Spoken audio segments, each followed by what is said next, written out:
E aí pessoal do Você Mais Rico, quem fala é Bruno Perini, criador do canal, e nesse vídeo eu vou falar sobre 3 formas pelas quais você pode se expor ao mercado de Private Equity, né? Para quem não conhece essa palavra, seria o mercado de empresas que são privadas, não estão ainda abertas em bolsa de valores. Esse é um mercado muito interessante, porque enquanto tem muita gente ficando extremamente animada com a IPO de uma empresa, vamos lembrar que já tivemos uma série de investidores anjo que entraram nessa empresa muito antes dela ficar famosa, já tiveram recompensas de 10, 20, 30, 40 ou mais vezes o seu investimento quando a empresa vai fazer o IPO. Então, enquanto no IPO tem gente comemorando, tá podendo comprar, Nubank, que fez o seu IPO há pouco tempo, quem entrou lá atrás, às vezes ficou bilionário durante a escalada de preços do Nubank. E o IPO é o final da linha para uns, enquanto é o começo para outros. Mas antes de entrar em si nessa parte que fala sobre investimento em Private Equity, eu quero falar por que eu pessoalmente tenho parte do meu portfólio dedicada a investimentos desse tipo. E para isso eu vou usar uma ideia de um investidor pouco famoso aí, né? Pelo menos quem está no mundo da educação financeira há mais tempo já deve ter ouvido falar dele, chamado Howard Marks. Howard Marks, entre outras coisas, além de ser um gestor aí, gerindo um patrimônio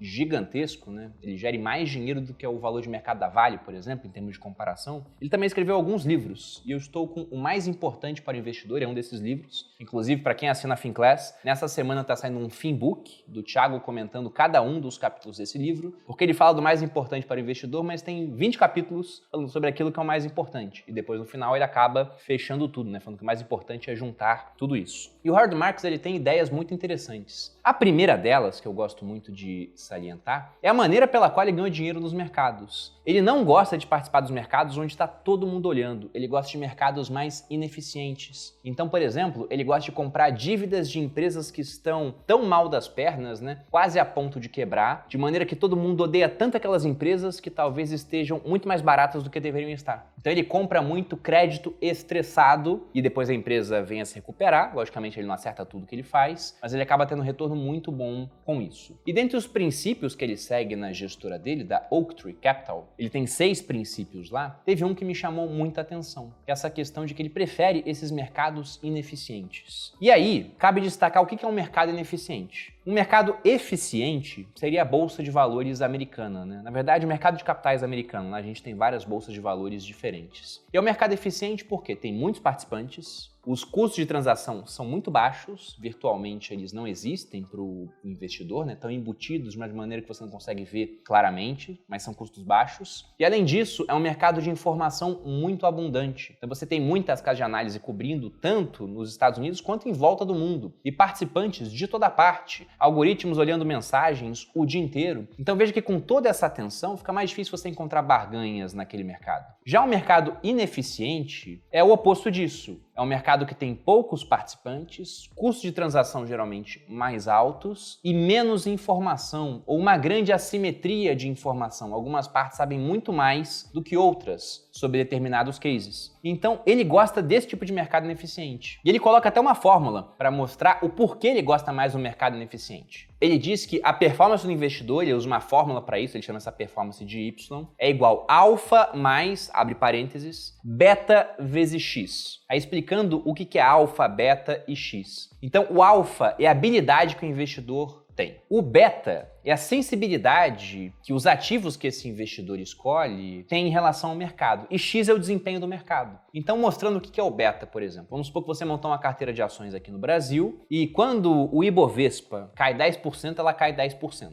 Quando ele sobe 10%, ela sobe 10%. Então veja que o seu beta é 1. A tua carteira está acompanhando o mercado. E se isso estiver acontecendo, seria até melhor comprar um ETF de Ibovespa, né? O BOVA11, por exemplo, do que montar uma carteira. E você pode montar carteiras que são mais ou menos voláteis, né? Se o mercado cai 10, você cai 5. Se o mercado sobe 10, você sobe 5. O seu beta é meio. Se o mercado sobe 10 ou cai 10, você sobe 15 ou cai 15, o seu beta é 1,5. Então você pode selecionar ativos com mais ou menos beta para ter uma performance correlacionada ao mercado, porém mais volátil. Mas agora tem o alfa também, que é a questão da habilidade do investidor. E nos mercados eficientes, como já tem muita gente olhando, tem muita informação, para mudar de ideia não tem muito custo, é bem complicado você realmente conseguir fazer diferença com base no seu alfa. Sobretudo se você for uma pessoa que não é um investidor em tempo integral, você trabalha, né? Sei lá, um neurocirurgião. Então você está o dia operando cérebros e vai investir o seu dinheiro inteiro, olhando uma vez na semana para o mercado. Então é muito complicado você conseguir gerar valor, sendo que tem um monte de profissionais mega inteligentes, porque o mercado financeiro atrai muita gente inteligente, porque as recompensas no mercado são muito altas, que estão o tempo todo olhando, tal ativo tá caro, tá barato, se tá caro ele vende, se tá barato ele compra, monta a posição vendida no que tá caro muitas vezes. Então, em mercados muito eficientes, é daquela teoria, né, dos mercados eficientes, do Eugene Fama, que fala que, olha, os ativos já estão precificados mais ou menos perto do que seria o seu preço justo, né? Com tanta gente olhando, com custos tão baixos, com tanta informação, tem pouca coisa escondida, então não vai ter barganhas claras assim, né? Se uma barganha aparece, ela tende a durar pouco tempo. Agora, nos mercados ineficientes, o alfa conta muito. E por que ele conta muito? Porque não tem informação. Então, um mercado ineficiente, por exemplo, é o de imóveis. Você tem milhões de negociações acontecendo pelo mundo, entre pessoas, né? E não tem um book de ofertas com muita gente oferecendo preços diferentes no mesmo imóvel. E tem conversas, um pode saber que aquele bairro vai passar por uma grande revitalização, o outro que daqui a pouco vai ter um viaduto sendo erguido ali que vai desvalorizar as casas. Então perceba que nesse mercado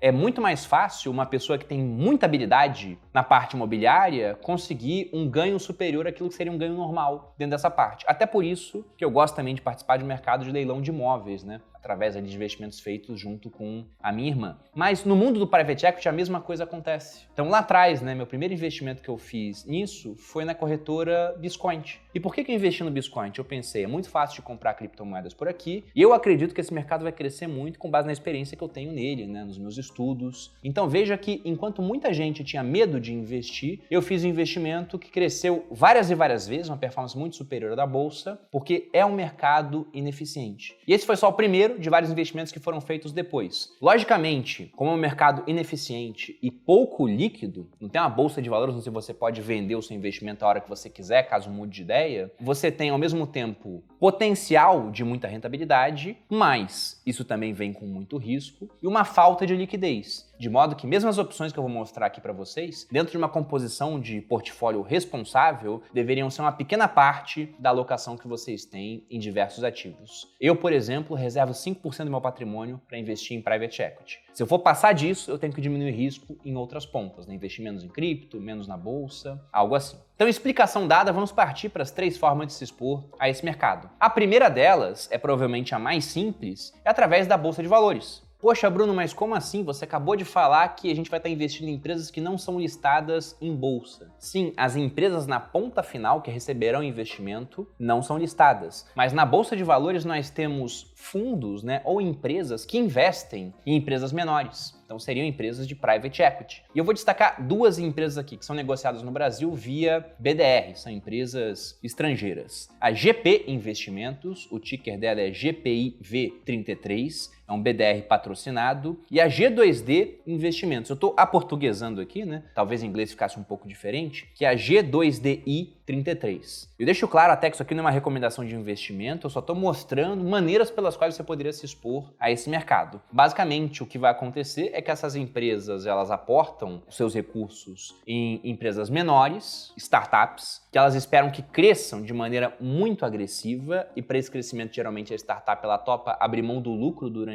períodos longos de tempo, utilizando o capital dos investidores para alcançar uma base cada vez maior de clientes. Foi o que o Nubank fez, por exemplo. E quando ela sai de 0 clientes para 10 mil, 100 mil, 1 milhão, até 50 milhões, que foi o que o Nubank fez, mesmo que ela não dê lucro, ela acaba sendo muito mais valiosa. Afinal de contas, o quanto vale 50 milhões de pessoas acessando o seu app, usando o seu serviço, né? E você só não dando lucro porque está pegando esse valor para investir ainda mais em crescimento, que é o que acontece com muitas startups. Então seria uma maneira de ter uma alocação utilizando a bolsa de valores, o que eu acredito que é o mais fácil para vários de vocês aqui que já investem na bolsa. Sobretudo porque nem precisa usar a bolsa de fora, internacional nesse caso. O BDR já resolveria a questão. A segunda forma de se expor a esse mercado é através do crowdfunding. Então a gente pode falar que numa analogia, né, seria um mini IPO, né? O que eu quero dizer com isso? Veja que uma empresa ela faz seu IPO na bolsa, ela pega parte do seu equity e vende para os investidores. Esse dinheiro entra na empresa ou no bolso dos sócios, né? Pode ser primária ou secundária, e a vida segue, você se torna sócio daquela empresa. Só que quem faz IPO são empresas muito grandes. Aquelas empresas que estão começando agora, são startups, acabaram de ser criadas, precisam de caixa, elas também têm esse caminho a ser adotado, mas não através de um IPO, e sim através da busca de investidores investidores anjo, que vão aportar capital, vão se tornar sócios, entre aspas, porque eles não entram com nome no contrato social em si, eles fazem isso através de um contrato de mútuo conversível, de maneira que no momento que eles quiserem, eles podem entrar no contrato social, eles têm essa opção, mas muito só usa esse contrato para depois que a empresa se valoriza, poder vender aquilo, essa opção de entrar no contrato social, para outras pessoas. E a vantagem é que se a startup quebrar, e várias startups irão quebrar, nem todo negócio vai dar certo, né? Sobretudo porque no Brasil o ambiente para empreender é muito desafiador, você não fica com o nome sujo, você não faz parte daquilo. Então o seu risco é de que o seu investimento vá a zero, mas não mais do que isso, você não tem outras responsabilidades. E perceba que para o empreendedor, isso costuma ser melhor, ele poder vender uma parte daquela empresa que ele acabou de criar, do que ele buscar a dívida no mercado. Até porque as taxas de juros aqui no Brasil também são muito altas. Então esse tipo de maneira de startar um negócio, de começar, já é popular agora e se tornará cada vez mais popular. Só que nem todo negócio vai ser atrativo para investidores, né? Geralmente você quer um negócio que possa crescer muito, que vai ser altamente escalável, que utilize a internet para isso, por exemplo. Então, dentro de sites de crowdfunding para financiar startups, você raramente encontra empresas tradicionais. Você não vai ver, por exemplo, lá a padaria do seu Zé, né, dentro da plataforma. Geralmente eles fazem uma seleção para colocar cases que eles julgam que terão crescimento no longo prazo. Uma das plataformas, deixando claro que não é a única que existe, mas que vale a pena ser comentada, é a Start Me Up,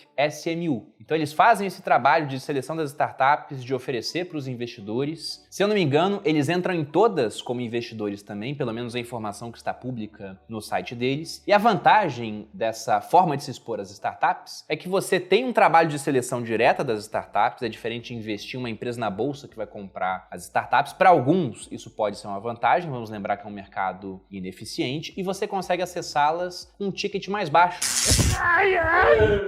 E você consegue acessar com tickets mais baixos. Dando um exemplo, com R$5.000 você consegue investir em uma startup, vai ser dono de uma partezinha muito pequena dela, logicamente, mas o que interessa não é o tamanho do seu stake lá. Você não quer ficar dando um monte de opinião na startup, né, ou comandar a startup. Você quer apenas participar do processo de valorização com um risco reduzido, né? O máximo que pode acontecer, como eu já disse, é ir a zero. E apenas para comparar, o meu primeiro investimento em startup, como eu disse, foi no Biscoint, e eu tive que investir 250 mil. Então veja como, se fosse necessário investir tudo isso, acaba ficando muito menos acessível, porque afinal de contas você não quer investir também apenas em uma startup, é necessário montar uma carteira para que você minimize o seu risco e tenha uma maior chance de pegar uma startup que vai crescer muito. E agora, chegando na terceira forma, que é aquela que eu uso atualmente, eu invisto através da Bossa Nova, que tem lá dentro duas formas de investimento. A primeira delas é uma mais acessível, que é através de um título de crédito chamado CCB, é uma cédula de crédito bancário,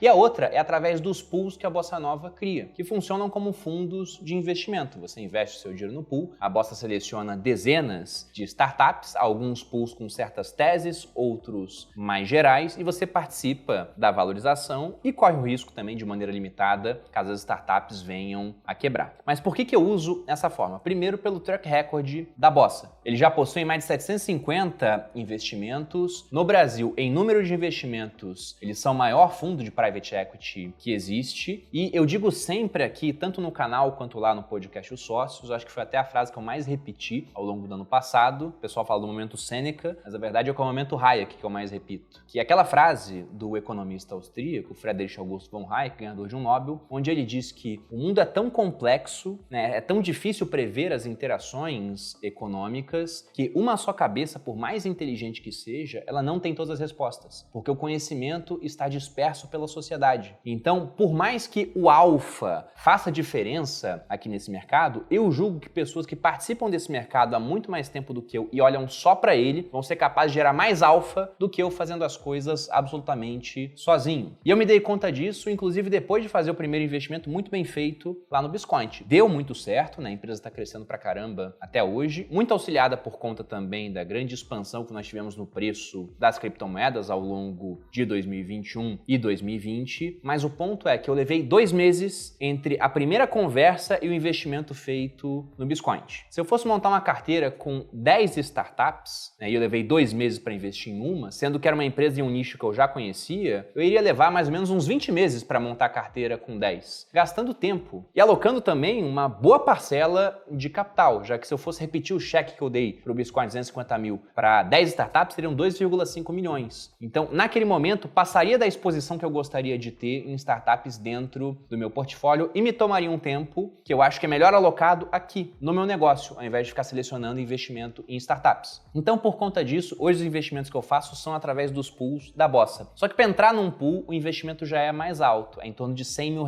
se eu não me engano. Eles podem ter atualizado essa informação. Só que enquanto com 100 mil eu individualmente não investiria, às vezes, em nenhuma startup, aqui com 100 mil eu entro num pool que vai estar investindo em dezenas de startups no final das contas. Só que esse ticket, ele é proibitivo para muita gente. Seguindo aquela recomendação de 5% do seu portfólio em startups, se 5% do portfólio for 100 mil, você tem um portfólio ao todo de R$2 milhões. Então, não é muita gente que tem esse patrimônio todo. O que você pode fazer é utilizar outra forma que eles oferecem para quem consegue acessar com tickets mais baixos, que é através do CCB. No CCB, o que vai acontecer? Você está comprando um título de crédito, que é muito parecido com o que você faz, por exemplo, em um banco, ao investir em um CDB. Eles vão te dar ali uma promessa de rentabilidade. Então, já teve CCB que saiu com uma taxa fixa, por exemplo, de 4%. Isso é o que você ganha se tudo der errado. Então, eles te prometem um mínimo garantido e um prazo para que isso aconteça de 10 anos. Então, se você investir e der muito errado, você sabe que vai receber aquela recompensa prometida dentro de um prazo estipulado. Porque como o dinheiro vai ser dado para startups, não tem como você retirar a hora que você quer. É apenas no prazo. É um investimento de liquidez restrita. E o ponto é que isso você ganha, essa taxa que eu falei aqui, no exemplo de 4%, você ganha se der errado. Só que o investimento pode dar muito certo. Eles podem selecionar empresas que vão crescer bastante ao longo do tempo. E aí você participa da valorização dessas empresas. No último CCB que eu olhei, o que eles faziam é, você manda R$10 mil para o CCB, por exemplo. Eles pegam metade disso e alocam em renda fixa e a outra metade investem em empresas. E o seu retorno seria composto com base no desempenho dessas empresas. E enquanto eu gravo esse vídeo, não tem nenhum CCB disponível lá na Bossa, mas eu vou deixar o Instagram e o site deles aqui na descrição para que você possa seguir e entrar em contato para saber sobre quando vai ter agora um próximo lançamento de CCB ou caso o ticket se encaixe para o seu perfil, para também descobrir como é que é o acesso aos pools de investimento da Bossa. Inclusive, o Grupo Primo tem um pool